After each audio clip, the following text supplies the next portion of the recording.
ಏನು? ಅವ MP ತಮ್ಮ ಅದಾನ ಅನ್ನೋದು ಮರ್ತು ಕೂಡ ಹಾಕಿದ್ಯಾನ? ನೋಡೋ, ಮಾಡಿದ ತಪ್ಪ ಕ್ಷಮೆ ಕೇಳಿ ಮೊದ್ಲವನ್ನ ಬಿಟ್ಟು ಕಳಿಸು. ಒಂದು ಸಲ ಅರೆಸ್ಟ್ ಮಾಡಿ ಚಾರ್ಜ್ ಶೀಟ್ ಹಾಕಿದ್ಮೇಲೆ ಅವನ್ನ ಬಿಡೋಕ್ ಅಧಿಕಾರ ಇರೋದು ಕೋರ್ಟಿಗೆ ಮಾತ್ರನೇ. ಯಾರನ್ನ ಕೇಳಿ ಚಾರ್ಜ್ ಶೀಟ್ ಹಾಕ್ತೇವ ಮಗನ? ಮರ್ಯಾದೆ. ಅನ್ಯಾಯ ಮಾಡಿದ್ರೆ ಕಾನೂನ್ಗಾಗಲ್ಲ, ಅಸಹ್ಯವಾಗಿ ಮಾತಾಡಿದ್ರೆ ಈ ಅಯ್ಯನ್ಗಾಗಲ್ಲ. ಓಹೋ, ಮೈಯಾಗಿನ ಬಿಸಿ ರಕ್ತ ಕೃಷ್ಣ ನದಿ ನೀರಂಗ್ ಹರಿಲಿಕ್ಕತ್ತದಲ್ಲ, ಅದಕ್ಕೆ ಹಿಂಗೆ ಹಾರಾಡ್ತೀಯನಾ? ಏಯ್, ನಾನ್ ನಿನಗೆ ಸಂಬಳ ಕೊಡೋ ಸರ್ಕಾರದ ಒಂದು ಭಾಗ ಅದೀನಿ, ಮರಿಬೇಡ.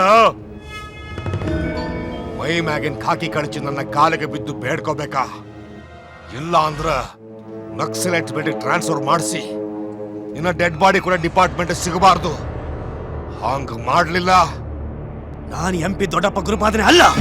ನಾನು ಕಾಕಿನ ಶೋಕಿಗೋಸ್ಕರ ಹಾಕೊಂಡಿಲ್ಲ. ನಾನು 7 ವರ್ಷ ಸರ್ವಿಸ್ನಲ್ಲಿ 17 ಸಲ ಟ್ರಾನ್ಸ್ಫರ್ ಆಗಿದೆ, ಆದರೆ ಒಂದು ಸಲಿನೂ ಸಸ್ಪೆಂಡ್ ಆಗಿಲ್ಲ. ಊರಿಗೆ ಒಂದು ನದಿ ಆದರೆ ಹರಿಯೋ ನದಿಗೆ 1000 ಊರು. ನಾನು ಹರಿಯೋ ನದಿ ಇದ್ದಾಗೆ. ನೀನು ಏನೇ ಕಡ್ದು ಕಟ್ಟೆ ಹಾಕಿದ್ರು ನಾನೇನು ಮಾಡ್ಕೊಳಕ್ಕಾಗಲ್ಲ. ಬಾಕಿ ತೊಟ್ಟು ಪವರ್ ಇದೆ ಅಂತ ನಿಗಾಡ್ಬಿಡಲೇ, ಸುಟ್ಟು ಬೂದಿ ಮಾಡ್ಬಿಡ್ತೇನ. ನನ್ನ ಹತ್ರನೂ ಗನ್ ಇದೆ.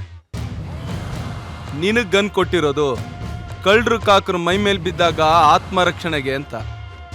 ಆದ್ರೆ ನನಗೆ ಗನ್ ಕೊಟ್ಟಿರೋದು ಕಳ್ಳರು ಕಾಕರನ್ನ ಸುಟ್ಟಾಕೋಕೆ.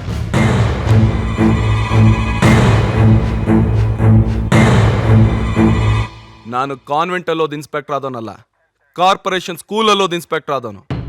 ಒಳ್ಳೆ ಮಾತಿಂದ ಹೊರಗಡೆ ಹೋದ್ರೆ ಸರಿ, ಇಲ್ಲ ಅಂದ್ರೆ ನನ್ನ ಮೇಲೆ ಕೈ ಮಾಡೋಕ್ ಬಂದೆ ಅಂತ ಬಟ್ಟೆ ಬಿಚ್ಚು ಒಳಗಡೆ ಹಾಕ್ಬಿಡ್ತೀನಿ. ಯಾವಾಗ ಎಲ್ಲಿ ಹೇಗ್ ನೋಡ್ಕೋಬೇಕೋ ಹಾಗೆ ನೋಡ್ಕೋತೀನಿ. ನನ್ನ ನೋಡ್ಕೊಳ್ಳೋದಾಗಿರ್ಲಿ, ಮೊದಲು ನಿನ್ ತಮ್ಮನ್ನ ಹೇಗ್ ಕಾಪಾಡ್ಕೋಬೇಕು ಅಂತ ನೋಡ್ಕೊ. ನಾವ್ ಗೆಟ್ ಲಾಸ್ಟ್.